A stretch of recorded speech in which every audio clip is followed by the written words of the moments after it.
You had spoken about the Bolivia project in your book, The End of Poverty, and you've alluded to the fact that a lot of people might not get concerned with hyperinflation in Bolivia, but it concerns everyone. And then you brought up the case of poverty.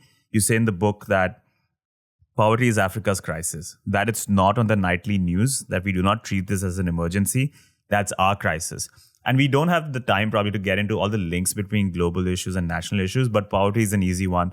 Even the US Secretary of State, Colin Powell, had said the war against terror is bound up in the war against poverty. And I feel not just poverty, but all global issues are not being treated as crises on a national level, whether it's AI ethics, climate change, nuclear weapons, war, diseases. And I think it stems from the fact that we've created this construct of arbitrary boundaries and nation states. So there's no sub-game perfect national equilibrium where every nation is just looking out for their own national interests and national security. And then somehow we end up solving all the global issues. Do you think we have to now start evolving into some higher form of governance, some global world order, global overlay? The United Nations maybe was a good first step, but it was defined to be weak in nature with veto power for the big countries. You think it's time to start evolving there, or do you disagree with this assessment completely? Well, first of all, I agree with every word you said. Okay. And I went to my granddaughter's Model UN today. I Right. actually spoke to the kids who were terrific and said the same thing to them. We discussed the UN and its future exactly in those terms. And I think that the point is to put it again, you said there's no subgame perfect Nash equilibrium that makes the world work. Another way that it's often put, there's no invisible hand, no magic of the market that's going to make all the things that we need to do to save the global environment, to stop the now accelerating, extremely dangerous climate change, and many, many other things. They're not going to happen on their own. And so it is part of economics to ask the question, what should be left to the market and what should be designated for collective action in some sense?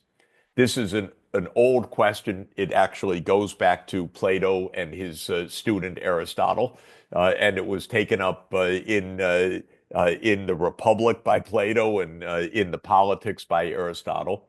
And in modern terms, it's called public economics. And it asks the question, what can you leave to business and the profit motive?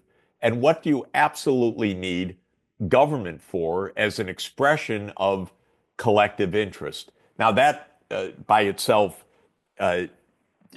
begs a lot of questions because government often is the interest of narrow groups or a tyrant in power or vested interests. But in principle, again, going back to Aristotle, government should be for the common interest. And then comes the question, which is the very sophisticated question you asked, whose common interest or how should the common interest be organized? I would say that there is a global interest in not having runaway climate change because the disasters that will come from that, and there are so many of droughts and floods and storms and multi-meter rise of sea level, would be disastrous for hundreds of millions or even billions of people if food supplies fail and other terrible things happen. But how to get a global response? Well, some people say, leave it to the market, they'll solve it. No, the market has no incentive to solve this. You could say, well, let governments do it. And we have Donald Trump saying, not interested. I'm not interested in this. So he pulls the United States out of the Paris Climate Agreement. The truth is that for a global challenge like climate change, where each country doesn't make its own climate, the world's climate is affected by what each country does, which is very different. You need a global collective action.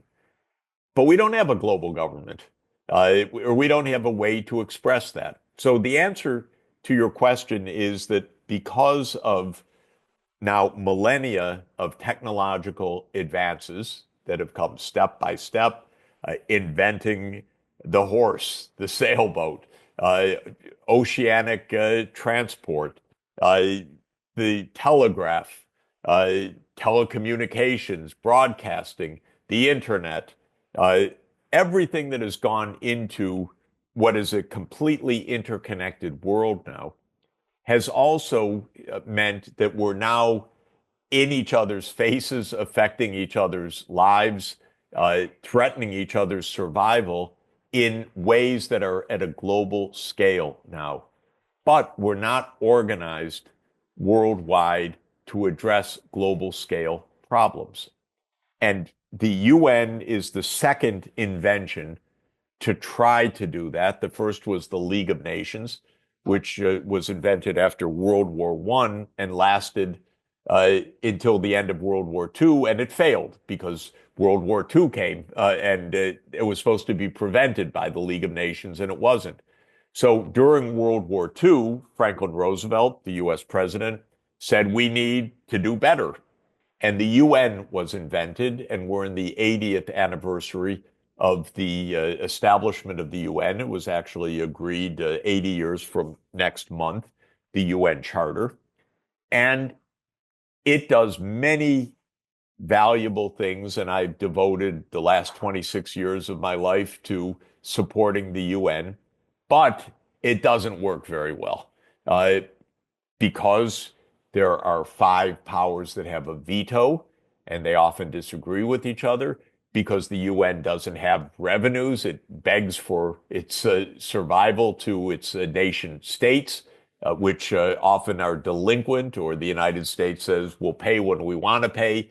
And it doesn't have an army, obviously. It can have peacekeepers drawn from its member states, but that's a very different thing from obviously having a military force, though that was debated early in the UN.